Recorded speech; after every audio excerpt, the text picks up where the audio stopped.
Bien, invitamos a los miembros de la mesa de honor a ubicarse para poder apreciar y escuchar el siguiente tema, la siguiente ponencia,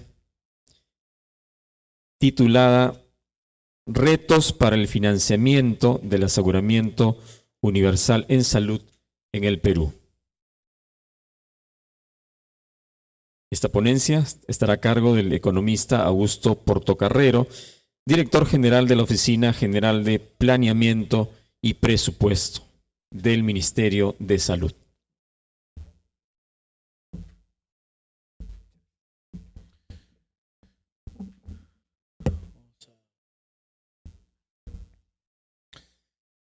La idea de la presentación es un poco presentar los principales retos que tenemos en la perspectiva de construir esta ley de financiamiento que le dé sostenibilidad al aseguramiento universal en salud.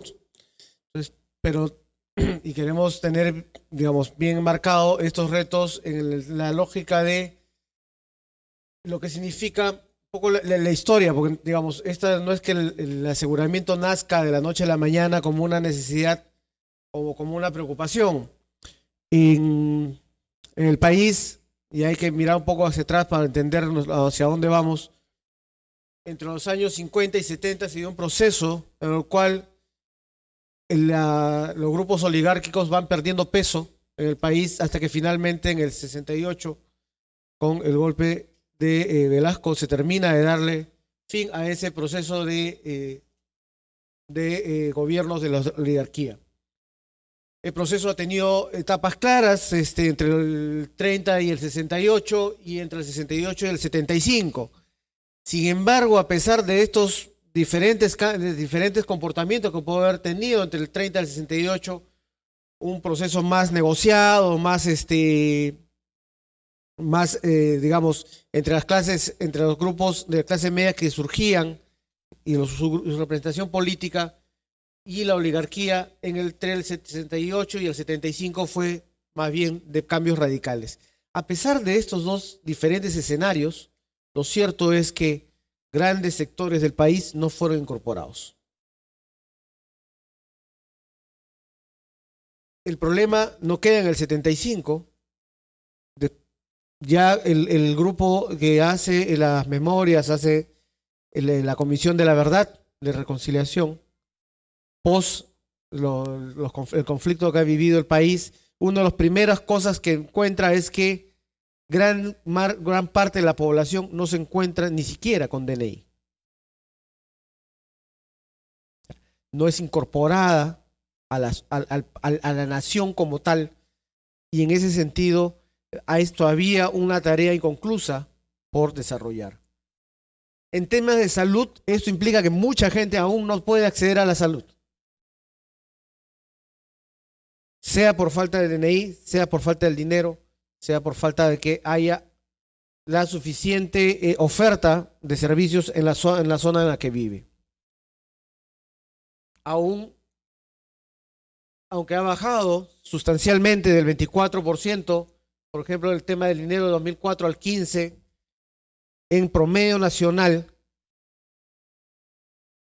en las zonas urbanas, ciertamente esa baja es mayor, en la zona urbana y rural tienen todavía diferentes comportamientos.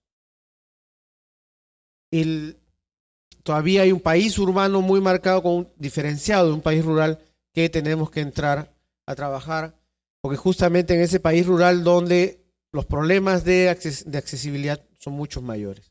Yo quiero resaltar, sí, para ir mirando en la lógica de la estrategia y las cosas que podemos ir avanzando, es que en la zona rural se ha bajado 15 puntos la limitación de acceso por problema de dinero. Esa baja es más fuerte que la que se ha producido en zona urbana. Y vamos a ir viendo, digamos, el porqué de esta baja. ¿Por qué es importante ver este tema de salud? Uno es ciertamente el tema del derecho, y ya solamente esa razón bastaría. ¿no es cierto? Porque no podemos pensar en la construcción de un país, de una nación, con ciudadanos que tienen derechos algunos y otros no. Los derechos los deben tener todos para poder construir esta nación de manera más justa. Y el otro tema es que la enfermedad y el accidente es el principal problema de vulnerabilidad al cual tienen que enfrentarse las familias y que le produce como resultado de esta vulnerabilidad en que se tuvieran que prestar, que tengan que disminuir su alimentación y su consumo, que tengan que gastar su poco capital, mucho o poco capital que hayan podido acumular. Por lo tanto, que te lleva de una u otra manera a la pobreza o te pone en condiciones, te complican, digamos, tus posibilidades de desarrollo.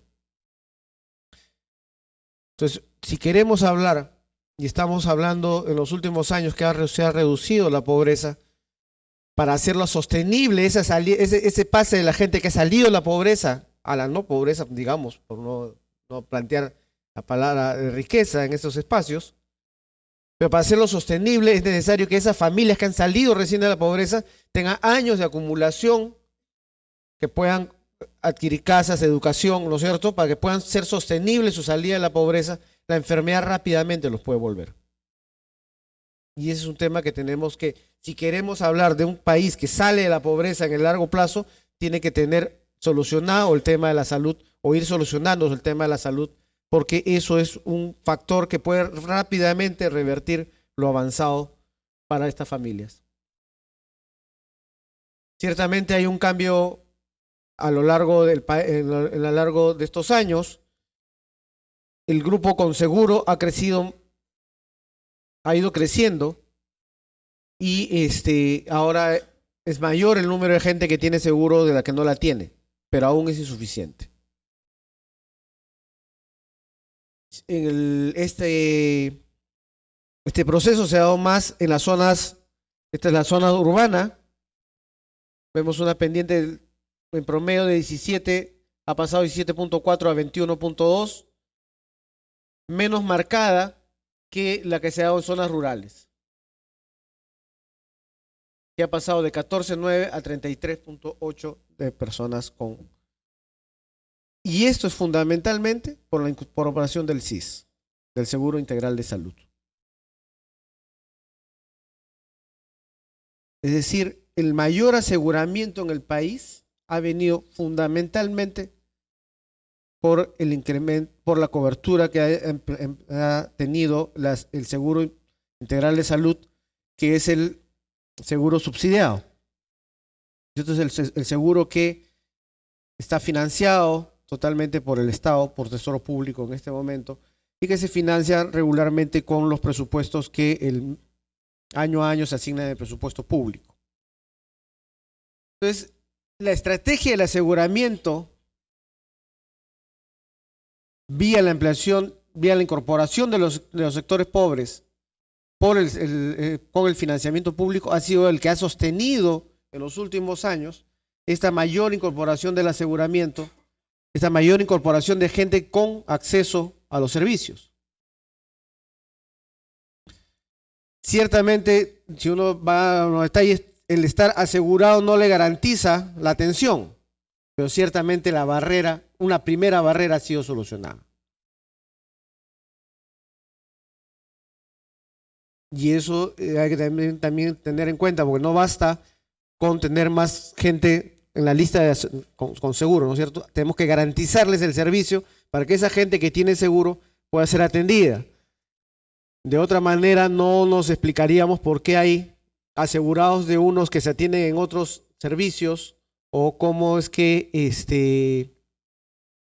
digamos el fenómeno hospitalario de solidaridad, que es una suerte de consultorio, más atención de consulta, ¿no es cierto? Por más que se llame hospital de solidaridad, es más atención de consulta, haya crecido tanto en el país, si es que no se explica por esta razón, de que a pesar de que tengan poder tener seguros, no necesariamente eso les ha garantizado una atención, pero ciertamente es un gran avance, y en ese gran avance el aporte ha venido fundamentalmente por el crecimiento del gasto del Estado. Entonces, ¿cuál es la estrategia que tenemos para el tema de aseguramiento? Porque cuando estamos hablando de aseguramiento, y ahí han habido varias, de aseguramiento universal, se ha hablado solamente o del SIS o solamente de salud. Y ahí es necesario precisar la estrategia, porque cuando hablamos de aseguramiento estamos hablando de una lógica integral en la cual entran todos los servicios. Digamos, en la pirámide de ingreso conocida, digamos, en el extremo superior hay mucha gente que va a ir a sus seguros privados y va a mantenerse en los seguros privados. Tenemos un gran bloque que ya está en la seguridad social y como bien lo ha venido explicando el señor ministro, la idea, y ahí hay un gran trabajo del Ministerio de Trabajo, en garantizar que los que estén en empleo formal estén asegurados. Ahora, no todo el que tiene empleo formal está asegurado y ahí hay problemas de evasión que tiene que, con mayor fiscalización, el Ministerio de Trabajo entrar a trabajar. Está las sanidades que también tienen su seguridad social, pero para los activos. Por ejemplo, las familias muchas veces las familias de los militares o de los policías no tienen seguro y hay que trabajar ese tema. Y al otro lado está la seguridad, el SIS, el Seguro Integral de Salud, que debe cubrir a los pobres. El problema es cómo trabajamos el tema de la brecha, en la cual están los formales inseguros que deberían trabajar la seguridad social, informales que deben formalizar su empleo con la seguridad social y los semi-contributivos al SIS.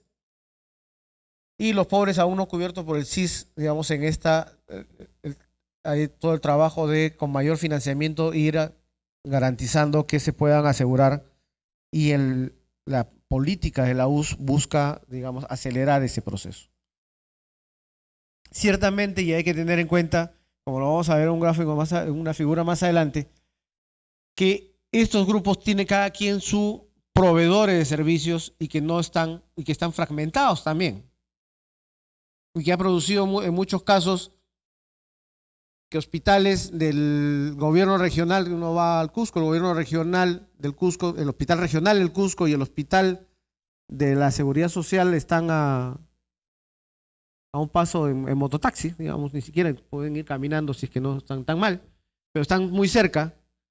O hospitales como en el caso de Ucayali, donde el hospital regional y el hospital de Yarina está a 15 minutos en mototaxi, como suelen ir en la selva. Entonces, hay un problema de distribución, hay un problema de cómo está la oferta. Entonces, ¿cuáles son los retos?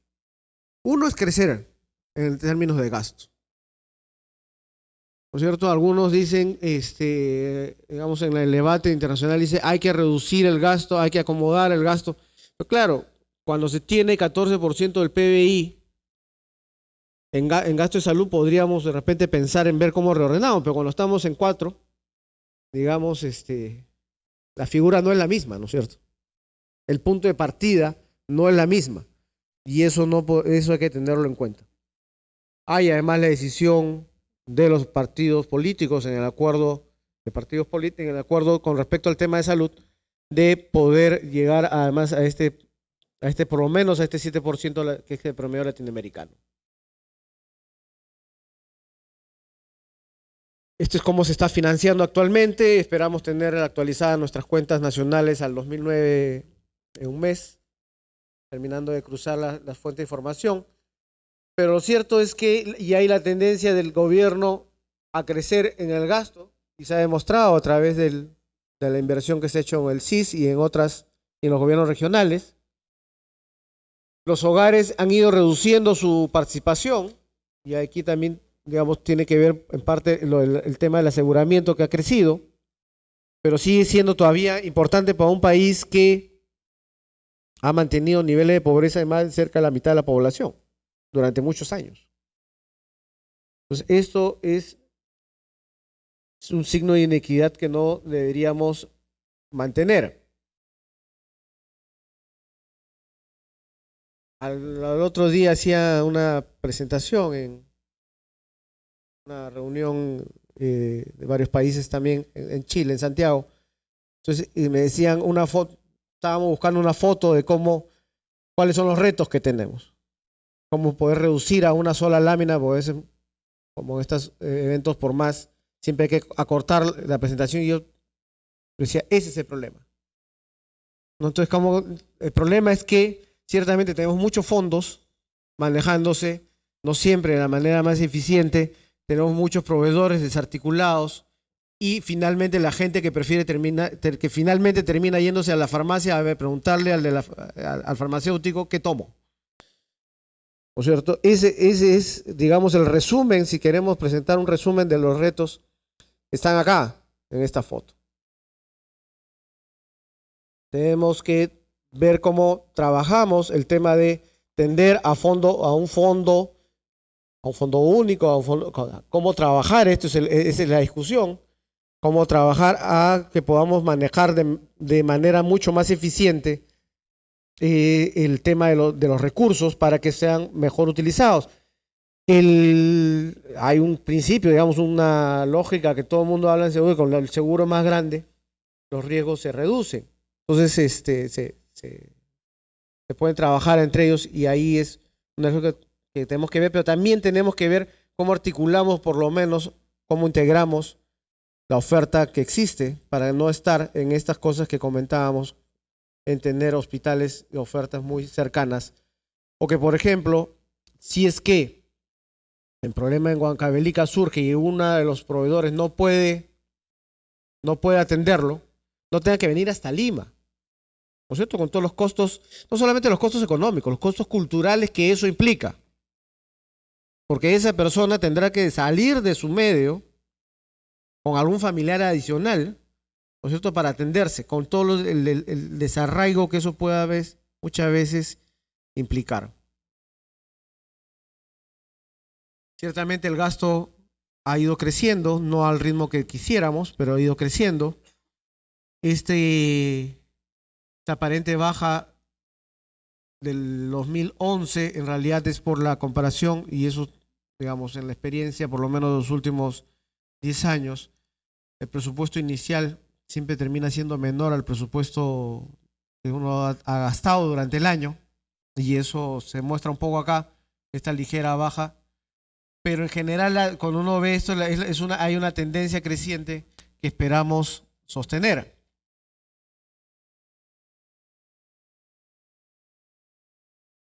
Hay un tema, porque siempre y en las discusiones, digamos, nos dejamos encerrados en los presupuestos que han sido asignados al sector, y es necesario ir abriendo la cancha, porque no podemos pensar en que va a haber más o menos recursos discutiendo año a año en el Congreso, entre el sector y el MEF, estas negociaciones. Hay un tema primero que tiene que ver que la torta crezca. Y lo cierto es que la presión tributaria en el país, que finalmente condiciona el tamaño de la torta, es muy bajo. 13%, es más, hemos llegado, digamos, a 14%, hasta 15%, pero otra vez hemos estado 19, alrededor del 14%, y el marco macroeconómico multianual dice que para el próximo año deberíamos subir al 15%. Lo cierto es que países que tienen el tema de la salud mucho mejor financiados, tienen presiones tributarias por encima del 30%. Pues no es posible pensar en un crecimiento real, un crecimiento importante del financiamiento si no empezamos a replantear algunos temas como el tema de la política tributaria. Yo hice un pequeño ejercicio porque hay un acuerdo en el acuerdo nacional de llegar al 18%. Entonces, ¿qué hubiera pasado si con el mismo porcentaje de PBI ni siquiera llegara al promedio latinoamericano? Nos hubieran dado el 1.5%. ¿No es cierto? Hubiera habido en el presupuesto 28.000 millones adicionales para repartir. Y si solo nos hubieran dado ese 1.5, hubiéramos podido recibir 424 millones adicionales. De esto es lo que estamos hablando. De cómo construimos como país y cómo el país decide finalmente si está dispuesto a pagar lo que cuesta la salud, si la salud sí le es importante o no le es importante. Es un tema que no puede estar encerrado en una discusión entre los técnicos del Ministerio de Salud o los del gobierno regional y el Ministerio de Economía. Eso no es una decisión de técnicos. Es una decisión de país. De qué considera que le es más importante y a eso que considera importante le pone recursos. Ciertamente pasar del 15 al 18, esos 3 puntos pueden ser muy difíciles en términos tributarios, en términos operativos. Pero tenemos que plantearnos las metas y los mecanismos para ir en ese camino. Nadie plantea que esto sea de la noche a la mañana, solamente era un ejercicio para ver de qué estamos hablando. Otro problema que tenemos, ciertamente esto no es para la ley misma, pero sí tenemos que ir pensando cómo vamos a manejar, es que si bien la inversión ha crecido en los últimos años, no ha crecido necesariamente el gasto corriente que acompaña, porque una vez que construiste el hospital, no solamente hay que ponerle médicos, no solamente hay que poner a las enfermeras y el equipo, ¿no es cierto?, que necesita para que trabaje eso. Hay que ponerle también más seguridad, más gente de limpieza, o sea, implica una mayor generación de empleo, pero también implica que tengas la gente para contratar y tenga la plata para esa contratación. Entonces, ¿cómo empezamos a aparejar para que finalmente el usuario, el ciudadano, que es que a él no le importa si fue más gasto de capital, más gasto de corriente, eso es otro tema? A la gente le interesa llegar al servicio y tener al personal que lo atienda en la infraestructura necesaria, con el equipo necesario y que le den al final lo que necesitan darle para que pueda curarse. Cómo se juega atrás es un tema ciertamente que tenemos que ver cómo vamos organizando. Entonces los retos que planteamos, digamos, que nos planteamos empezar a trabajar y delinear en la ley de financiamiento y darle los instrumentos para que eso empiece a funcionar son: uno, cómo incrementar sostenidamente los recursos del financiamiento. Este mecanismo que del CIS esté negociando permanentemente año a año los fondos para ver cuánto va a poder coberturar el año siguiente no es funcional. Es necesario replantearlo y ahí, digamos, y la ley del marco plantea que se convierta en fondo. ¿No es cierto? ¿Qué significa eso? ¿Cómo se debe plantear eso? ¿Cómo se debe organizar eso? Es un primer reto. Y ahí el promedio latinoamericano es la meta, ¿no es cierto? Esa meta que se han acordado y hay consensos en que a eso debemos caminar, debemos ver qué mecanismos implementamos para que eso se cumpla. Lo otro es que hay que mejorar la eficiencia de los fondos, teniendo un fondo único. La articulación de fondos públicos debe ser el primer paso. ¿Cómo se articula? ¿Eso significa una administración única o significa un fondo único público? Esos son los temas que tendríamos que tener más claros para poderlo aplicar en la ley. Hay que establecer reglas claras para el intercambio de servicios de prestadores. No podemos seguir teniendo esta lógica fragmentada de los servicios. Hay que ver cómo es que se entablan las reglas para que estos puedan conversar y puedan articularse, y no solamente en términos de prestación, sino en términos de la inversión futura. Y ciertamente esto no es para la ley, pero sí hay que trabajar, sobre todo a nivel de la parte pública, cómo garantizamos que con las universidades, con la producción de profesionales y con la misma política que pueda establecer el ministerio, poder enganchar para que conjuntamente lleguen los hospitales con el personal y con todo lo que requieren para que, no solamente hospitales, sino las redes, para que esto pueda funcionar. Esos 4 puntos queremos plantear para la discusión. Van a haber 4 bloques de discusión a lo largo entre hoy y mañana, así que esperamos poder por lo menos tener algunas respuestas a estas preguntas y en todo caso, por lo menos más consensuadas nuestras preguntas, que ya sería un avance. Muchas gracias.